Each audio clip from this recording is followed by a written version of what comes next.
Infos locales, musique, météo, sport et bonne humeur, ce sont les samedis d'Horizon, la radio qui vous ressemble. Bonjour Marine, alors aujourd'hui tu vas nous parler d'un geste qu'on ne classe pas souvent dans les habitudes santé, mais qui visiblement a des effets incroyables sur le corps et le mental. Je veux parler de la lecture. Bonjour Luc, oui exactement. Alors effectivement on parle souvent de bien manger, de faire du sport, de mieux respirer, etc. Mais il existe un autre geste qui est hyper simple, silencieux et accessible à tous, lire. Alors lire c'est un vrai soin pour le cerveau et même pour le cœur, figure-toi. Ah ouais, et c'est prouvé scientifiquement ça. Absolument, tu vas voir il y a plein d'études qui prouvent de jolies choses sur la lecture. Tu sais que quand on lit, il y a plus de 17 zones du cerveau qui s'activent en même temps. Le langage, la mémoire, la vision, les émotions et même la motricité fine des yeux.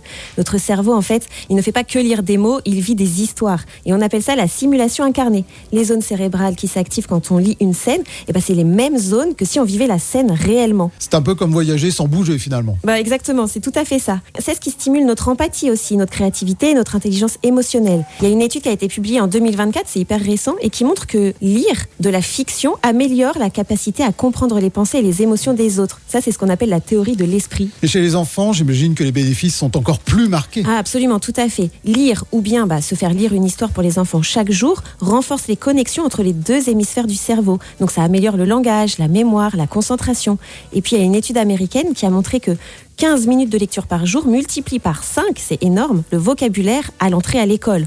Donc lire ensemble, en plus, ça crée un vrai lien affectif, c'est apaisant, c'est sécurisant. Et chez les adultes, qu'est-ce que ça change ? Alors chez l'adulte, la lecture agit comme une méditation active. Une étude qui a été réalisée par l'université du Sussex qui montre que 6 minutes de lecture suffisent à réduire le stress de 68%. Donc en fait, c'est plus efficace que la musique ou qu'une promenade. Les lecteurs réguliers, ils vivraient même en moyenne 2 ans de plus que ceux qui ne lisent pas. On a donc tout à gagner à ouvrir un livre, mais est-ce que le type de lecture change quelque chose ? Ah oui, les romans, ça va stimuler plutôt les émotions et l'empathie. La poésie active les circuits du plaisir et de la mémoire, et la non-fiction renforce la logique, la mémoire à long terme.